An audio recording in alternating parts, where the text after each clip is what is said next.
If I were to find one single word that catches the sense of thresholds opening up what is new and unknown, it would be transformation. And transformations are always at least a little scary. To be transformed implies letting go of control for a while, in the hopeful expectation that something worthwhile may result. Our opening words by Esther Duval. We come to this sacred space, whether that be online or in person, looking for connection, looking for a reprieve, maybe a rest, renewal, maybe to be transformed. Every week we start our service with the lighting of the chalice, a symbol known to Unitarians and Unitarian Universalists the world over. Our service here this morning is a small part of that worldwide community, but wondrous community it is.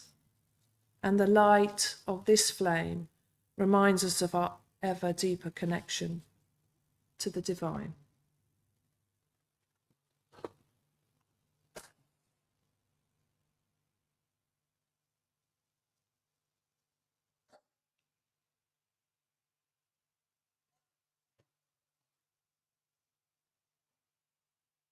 May the light of this chalice, a sign of our transforming free religious faith, bring light to the darker, unseen parts of ourselves. May this light reveal the hidden mystery in our own lives and that of others.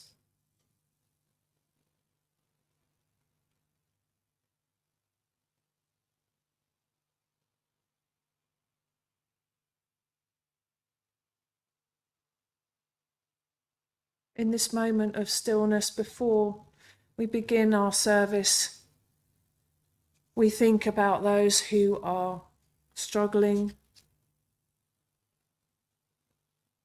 maybe mentally, emotionally, or physically, those within our community and those further afield.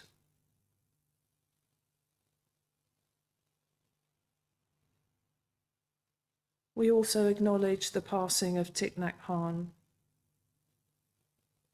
the Vietnamese Buddhist monk, and the father, as they call him, of mindfulness. And for Anushe Ashuri, who is beginning a hunger strike. Our prayers and our thoughts go to her and her family, and to all those who struggle at this time.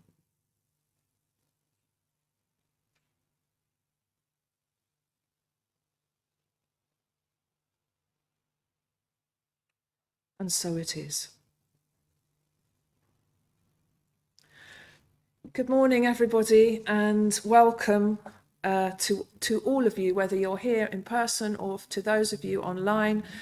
You're very, very welcome, and thank you for having me back. For those of you who haven't connected with me before, I'm Jennifer Sanders. I'm the lay pastor at Hastings. I'm also training in ministry, and I'm coming to Hastings as part of my placement. So you'll see me a few times more. It seems like only yesterday that I was here in November, and I was starting to get to know some of your names, which conveniently now I've forgotten them all, so please forgive me. And we've been through transformation since that time. Christmas, New Year, new things happening with COVID. And today's service being a prelude to our committee meeting. A place to speak and discuss, make plans and commitments to the ongoing transformation of this church.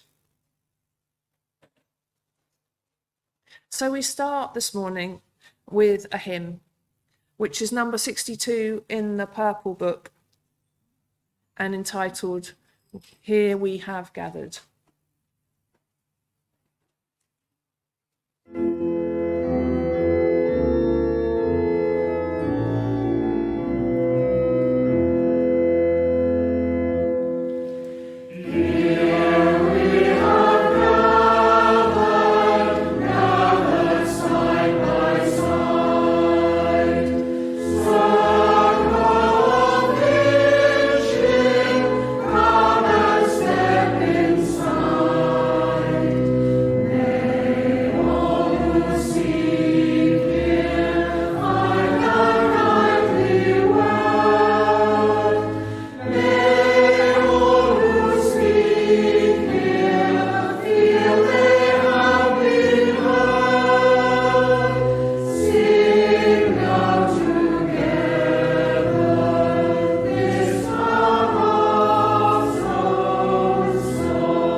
"43 years ago this month, the BBC landmark nature series, Life on Earth, presented by David Attenborough, was first shown on BBC One. It took 3 years to make. It was a flagship for the BBC, never before captured footage of all sorts of natural things in the world. And we have one here this morning, a four-legged friend from the natural world. You're very welcome.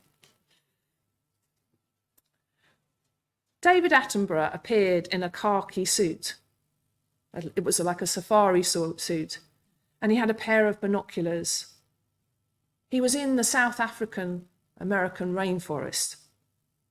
And, well, he was looking a lot younger than he is now. In this first episode, he introduced us to the fact that there were 54 species of hummingbird just in the area that he was filming.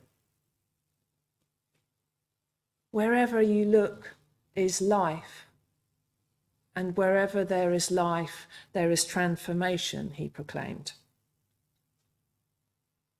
What followed were many different series. Some of us probably have seen them.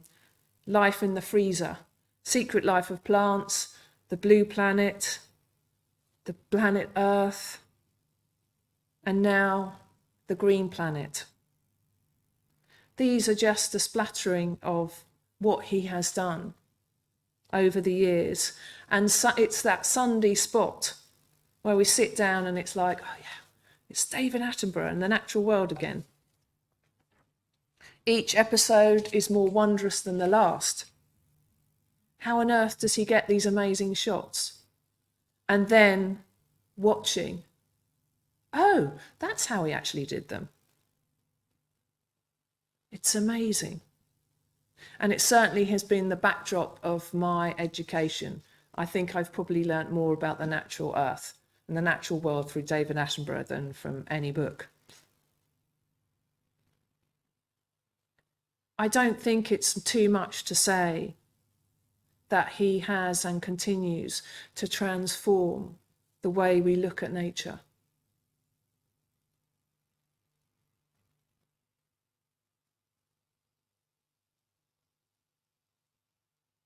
Everything in your life is there as a vehicle for your transformation. Use it. Words by Ram Dass, but could equally be said by David.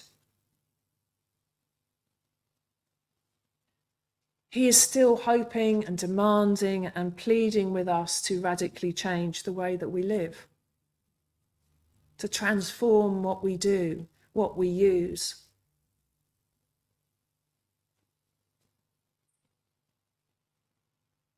But he uses that plea with showing us the miracles of wonder.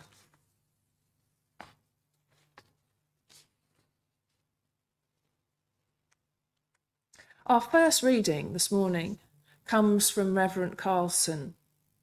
It's called Emergence. It's a little story, really. It's about butterflies and the magic of how they transform. And it's read by Poppy.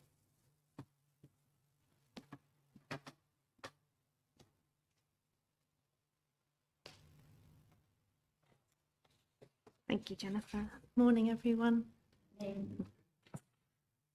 The words "witness butterfly metamorphosis at home" leapt off the educational catalogue in my imagination in April. We had begun homeschooling, and I impulsively decided we should get a butterfly garden. It was the end of a long winter. Our house felt small as the three of us occupied the space 24 hours a day. My partner was not thrilled about adding caterpillars to our household. "You want to raise insects?" I replied that it would be educational and there would be butterflies. I wanted to watch something grow, become something new, and then be joyfully released. I needed a reminder of predictable life cycles, and I was convinced that my child needed this too. One of the great joys of having children in your life is witnessing them explore their intention of becoming. The world is wide open to them, and everything is possible. As we get older, our own unfolding is not always visible or recognized. Perhaps becoming is just one more internal during adulthood. Anyway, how hard could it be to raise butterflies? Each night, we would place the butterfly garden angled just so in the window to catch the morning light. It turned out that becoming a butterfly required sunlight. We did get to witness metamorphosis at home. Sometimes it was really gross. Chrysalis can be gooey, and once it was almost tragic, as the cat's fascination took flight and the chrysalis got knocked around. But the experience was filled with unexpected drama and fear of failure, yet ultimately was magical and absolutely worth it. The daily shared experience of observing the transformation was salve for our nature-loving souls, and each chrysalis that hatched felt like a miracle.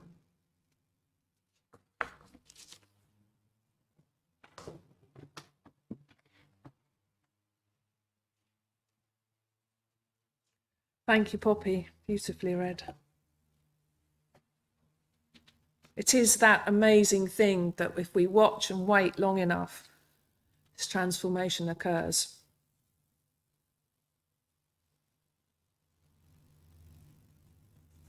We take a little moment now just to reflect on the magical transformations of the natural world.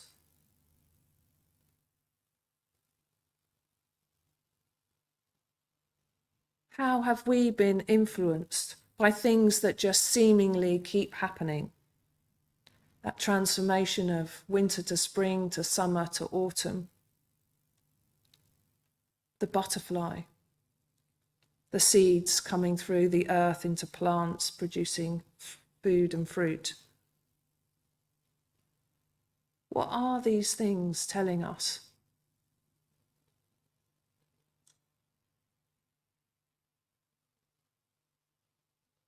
Just take a moment to pick one of those.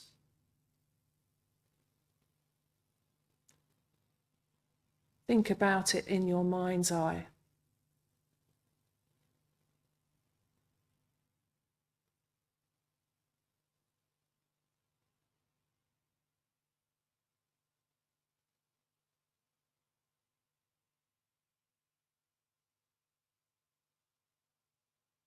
We give thanks for the natural world in all its complexities and gifts. We give thanks for these seemingly magical transformations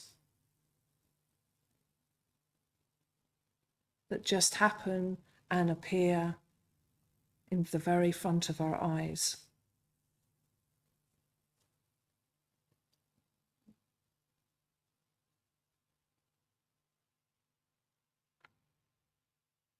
And the next time that we see a butterfly, maybe we'll be reminded of that story, how to create a butterfly garden.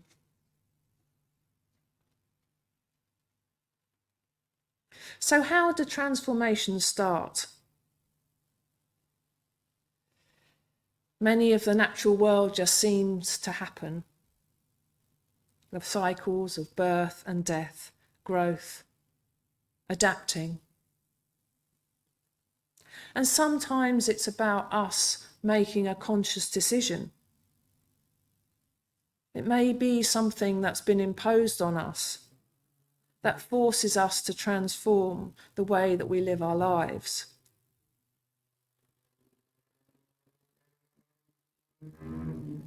I remember planting seeds in the garden, and every day I would run down and go to the bottom of the garden and go, and nothing would be there, and nothing would be happening. And day after day after day, I wasn't very good at waiting.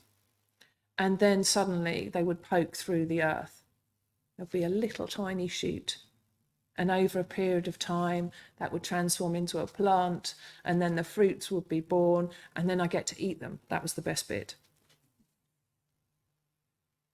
And sometimes transformation in my life has been, I've got to change. Don't want to change, but I'm going to have to change.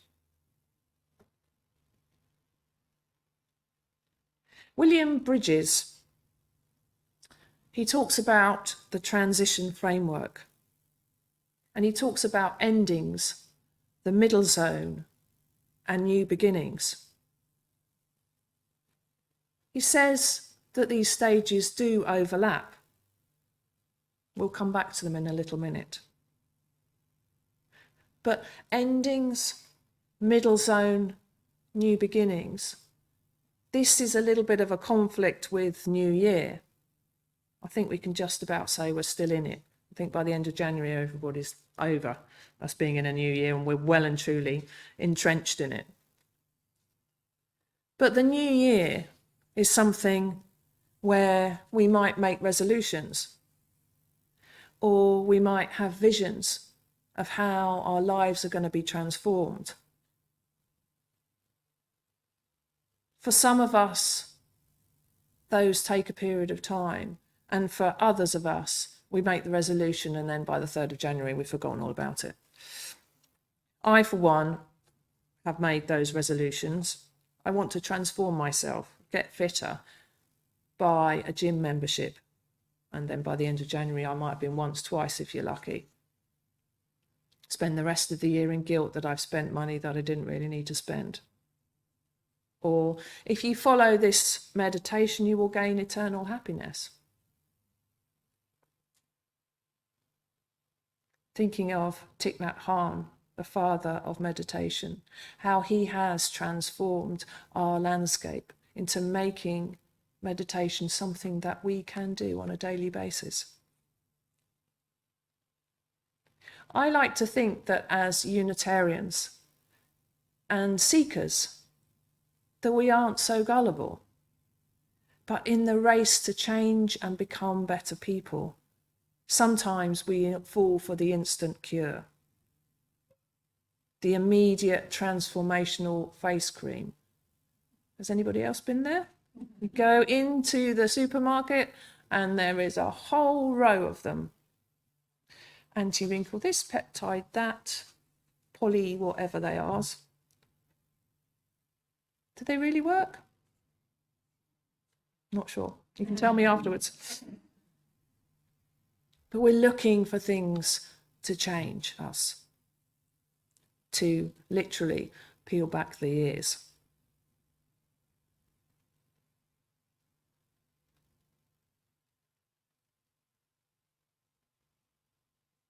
The recent passing of Desmond Tutu reminds us of the potent story of overcoming personal circumstances that may inspire renewal. He was raised, as we know, in the inhumane apartheid system. His life is a classic example of transforming challenging circumstances.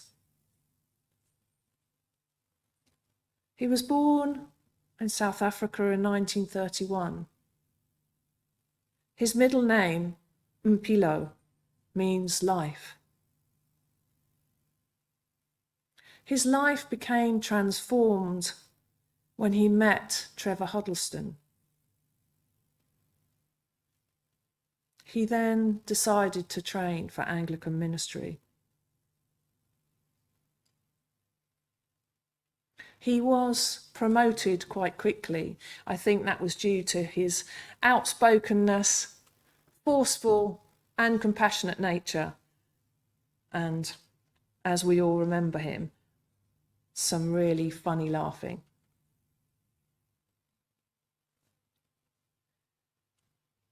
He was committed,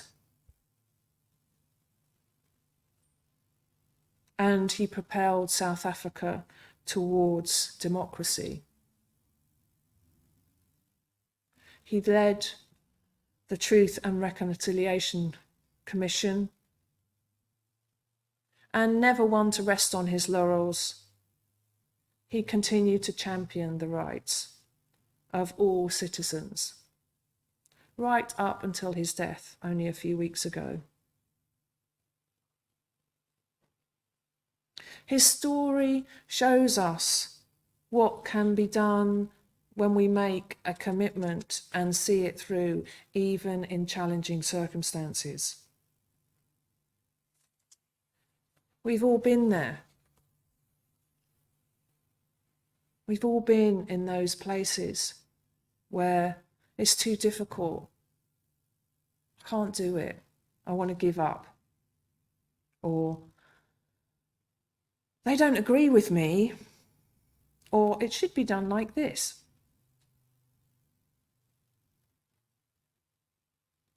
But commitment and consistency can bring about radical change. And I'm not talking about we all have to turn into Desmond Tutu. But if we do small things consistently, they make a difference. I remember as a child being taught to make my bed. We have a little one here today. I wonder whether she's been taught to make her bed. and whether she does it. And I couldn't understand, what's the point? I'm going to get back into it later on. What's the point of making it? It took me a long time. I won't tell you how old I was before I did start to make my bed on a daily basis, but it was a little transformation. It was a commitment to do something and see it through.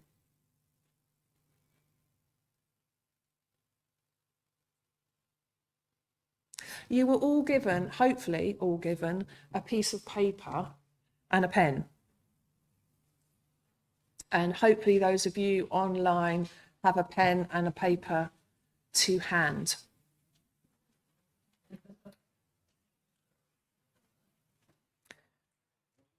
I'm going to ask you to think about this question. You don't need to write an essay, and you can actually draw something if you prefer. And if you don't want to be part of it, that's also fine. You can just enjoy the moments together. So I want you to just take a moment where something in your life has been transformed. It might be you made your bed every day. It might be that you went to college and became a teacher and so on and so forth. When you got your four-legged furry friend. Just one moment. Don't think too deeply about it. It doesn't have to be prophetic, just something that either happened or you consciously decided to make happen, that transformed your life in some small way.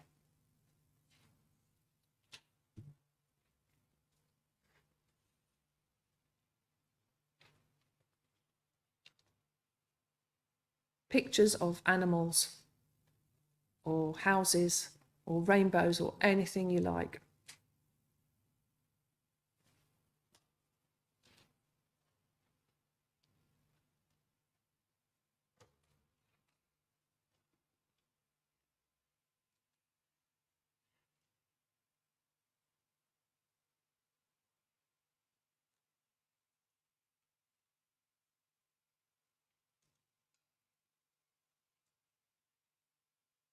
What I didn't say was if you could just use one side of the paper, because you're going to need the other side for something else.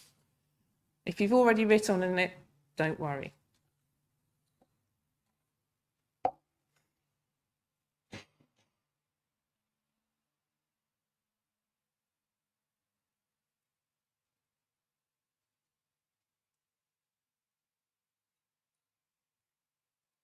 I talked about the making the bed moment, but when I was sitting writing and making this service come together, I was also reminded of coming to Unitarian Church. In 2011, I stepped through the door at the Brighton Church, and actually I was supporting somebody else. He said, will you come and support me while I take a service? I went, yeah, okay then. Little did I know that moment of, yeah, I'll come and support you. Do I need to clap at the end? Would change my life in more ways than I ever thought possible.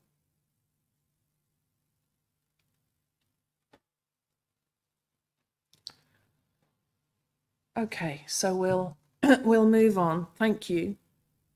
It will become clear in a minute why you're writing what you're writing, or at least I hope so.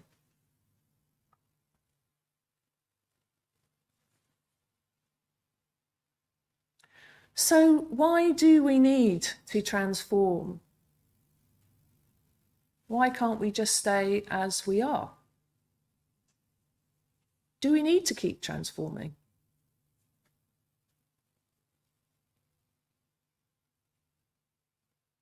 When I came to Brighton, I used to come into the service at 10:59 and I'd leave the service at 12:01. I came, I listened, occasionally put money in the pot. I was out the door before anyone could go, "Oh, hello, what's your name?" I was out of there.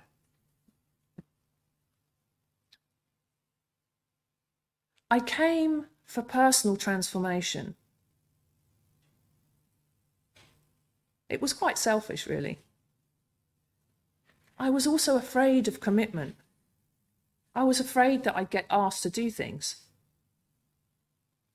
I was afraid that I'd have to sign on some dotted line and recite something, pledge my allegiance, or I was frightened that they'd ask me to put more money in the pot. That was definitely a fear. But what I saw when I kept coming to church was that I saw people coming in after me, and I saw them developing relationships with each other. And I was a bit like, well, why is that not happening with me? I really wanted to be part of, but I was really frightened. There was a big brick wall between me and them. Actually, well, physically there was, because like here, we have service here, and then we go to another place to have tea. And there was these doors. I think Kate will probably remember them as well. There's these big white doors, and they open, and it's like, what's behind the doors? What was behind the doors was the toilet and the community hall where tea took place. Nothing really scary.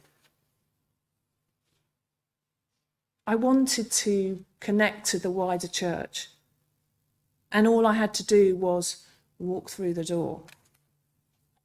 It took me 18 months. I hope for any of you that are new here today, it won't take you that long. Please come through. We have very nice biscuits.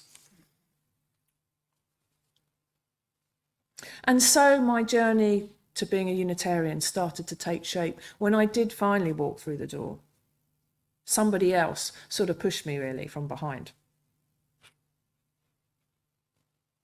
I started to have tea, I started to make connections, I started to be asked to do things, but gently at first. Would you like to do a reading? Would you like to say the prayers? Would you like to be on the tea rota? Would you like to take a service? And then my inner journey was, and now you need to make that real commitment of transformation and train for ministry. I said to Kate just before the service, I said, "Is it too late to bail?" And she went, "Yes," closing the door. I felt a bit like the same when the calling came, and still feel it. I've been on the side of a committee, frustrated that I want things to be done now, my way, or I don't want that to happen. I don't like it. One day, when I was moaning about the fact that we weren't doing X, Y, and Z, Jeff, our now retired lay leader, said, "Well, we can, but what are you going to do to make it happen?" I was angry I'd been caught out. I wanted somebody else to do it. And yet, when I was asked, "What can you bring? What unique things do you have in your life that you can bring?" It sort of stopped me in my tracks, really. I don't have anything. Some of you already know my grammar is appalling. So that's not a very good thing for me to do. But we all of us have abilities, skills. We are all unique. And we can bring those into our church community.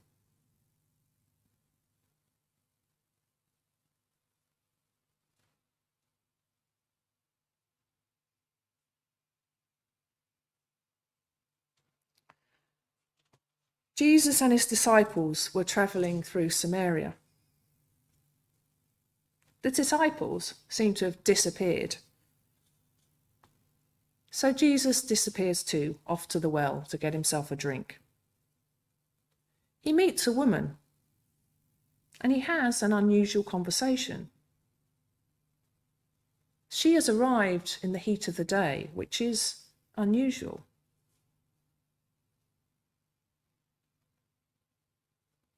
They have a chat.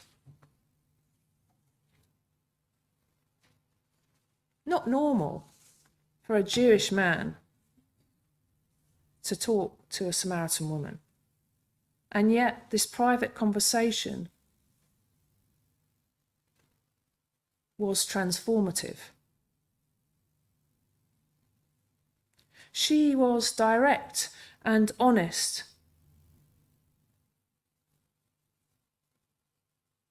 But having this conversation, she was able to change the lens of her understanding.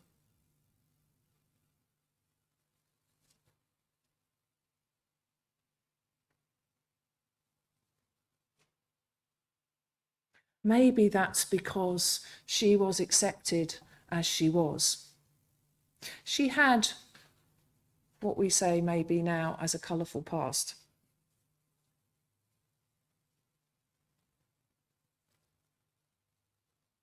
After this conversation, she goes back and talks about this connection.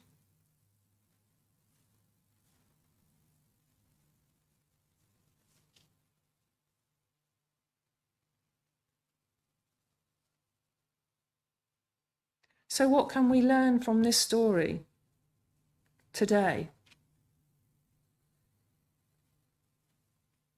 How are we with each other in church?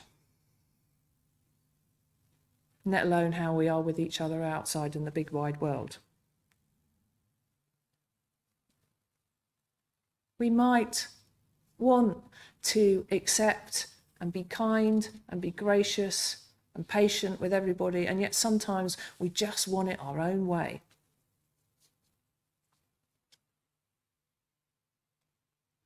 And what is underneath that?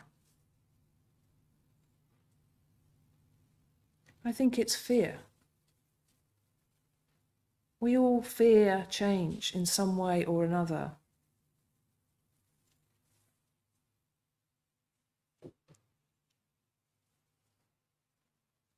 Plymouth Unitarian Church is going through change and transformation.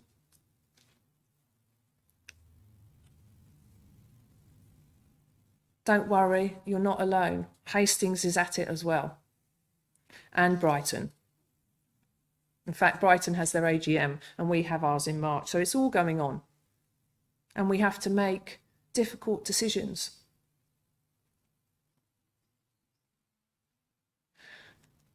But as I spoke earlier when I first came to church, it was all about me. I was an individual. And it's important that we remain individuals. We have an individual view of faith. We have an individual way of how we carry out our connection to spirit.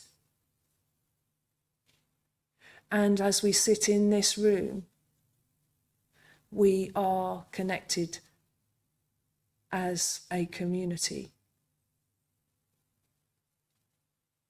And as a community, we all have the capacity to add to its transformation.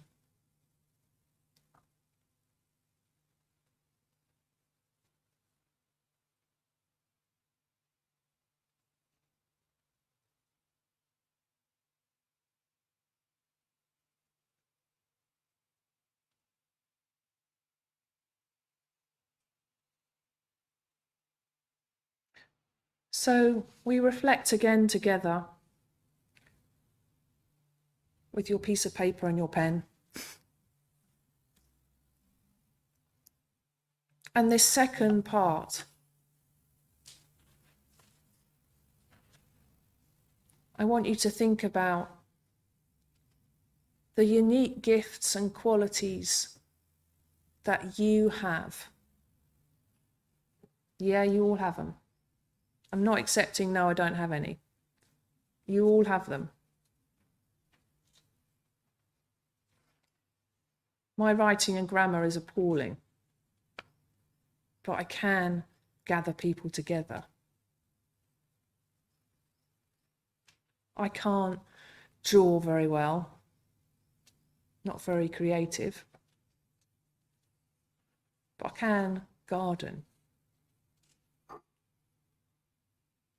Think about those unique qualities and gifts that you have and how they could be brought into this church. We all are afraid of becoming the treasurer and the chair and the secretary. They're really scary. But we can do small things.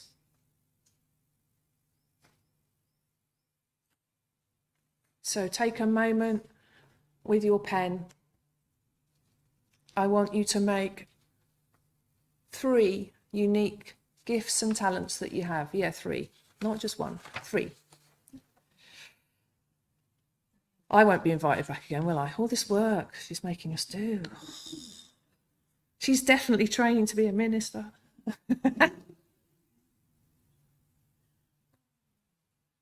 3 things. And how they could benefit your community. And if you're new to this community today, you're very, very welcome. And you have unique gifts that you bring by being new. Furry friends, small people and all.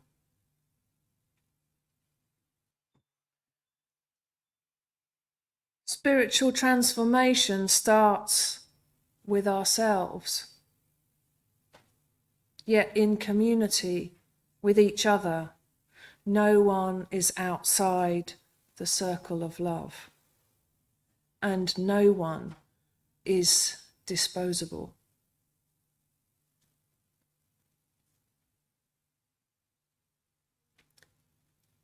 We talked about earlier the endings, the middle bit, and the new beginnings.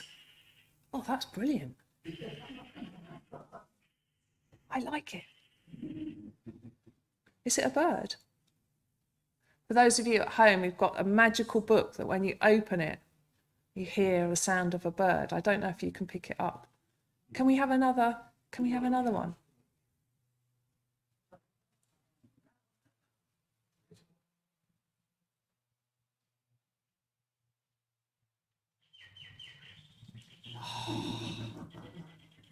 Genius. The church is being transformed. The service is being transformed by birds in the church. It's brilliant. Thank you for bringing it. I've slightly lost my train of thought now. Never mind. It's good, actually. It's probably just as well. Oh, yes. Endings. Middle bit, new beginnings. In order for the church to transform, our community to transform, we have to say goodbye to some things that are no longer working. That's difficult to let things go. And then we have the messy bit, what we were talking about earlier, about the butterfly in the chrysalis, and it's all a bit gooey and all a bit tentative, and is it going to work? And sometimes it doesn't. Sometimes new plans don't work and we have to go back. But then we have the new beginning. And where we are in that transformational process may be a mixture of all of those, letting go of the old things that don't work, discussing in committee meetings where we're going.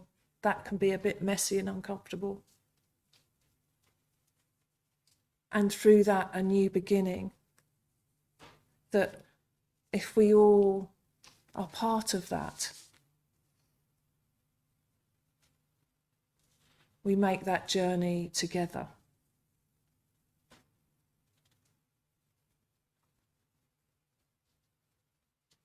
All of what we've been talking about this morning reminded me of a poem by Mary Oliver. And it's called Sometimes We Just Have to Take a Risk. One day you finally knew what you had to do and began, though the voices around you kept shouting their bad advice. Though the whole house began to tremble and you felt the old tug at your ankles. "Mend my life," each voice cried. But you didn't stop. You knew what you had to do. Though the wind pried with its stiff fingers at the very foundations, though their melancholy was terrible, it was already late. Enough and a wild night, and the road of fallen branches and stones. But little by little, as you left their voices behind, the stars began to burn through the streets of clouds, and there was a new voice which you slowly recognized as your own. As you strode deeper and deeper into the world, determined to do the only thing you could do, determined to save the only life you could save. Mary Oliver's journey of transformation, that moment when we dare to listen to our own truth and set sail in a new life, wherever we are on our journey.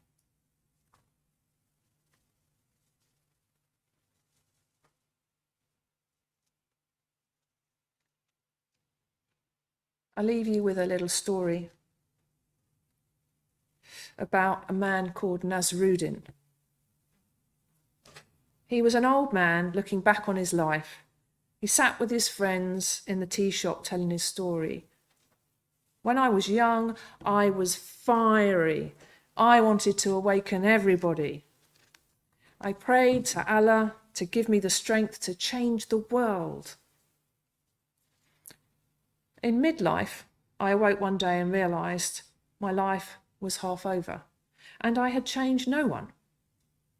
So I prayed to Allah to give me the strength to change those close around me who so much needed it.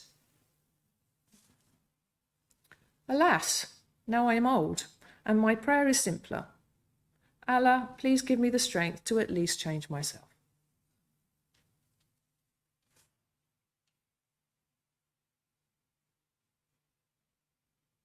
So we have, on a very simple piece of paper, we all have what has transformed us in our lives, small, maybe even insignificant things. And on the flip side, the gifts that we bring, those unique gifts to this community and to other communities that we're part of, that will help in that ongoing journey of transformation.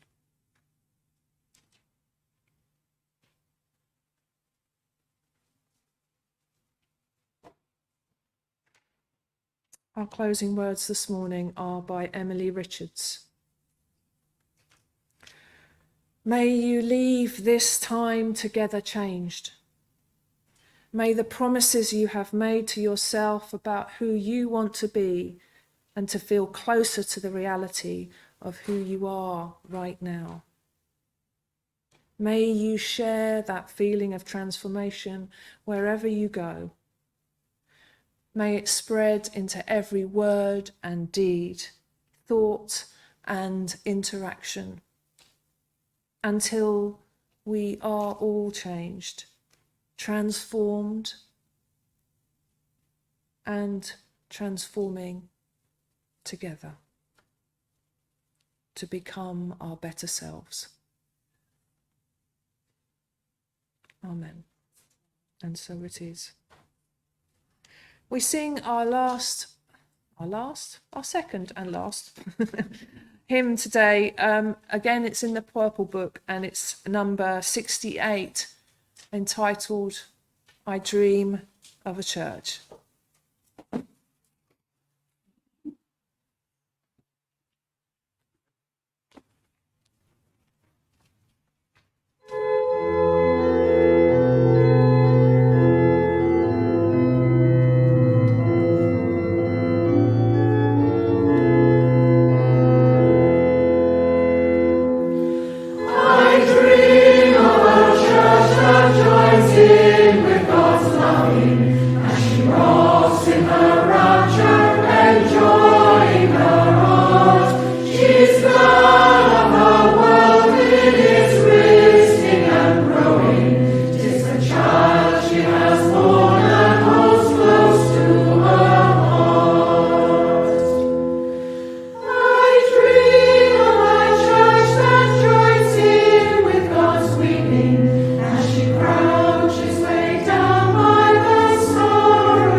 May the blessings of our time together and the light of this flame stay with you today and in these coming days. May you go in hope, in gentleness, in peace, and in transformation. And so it is.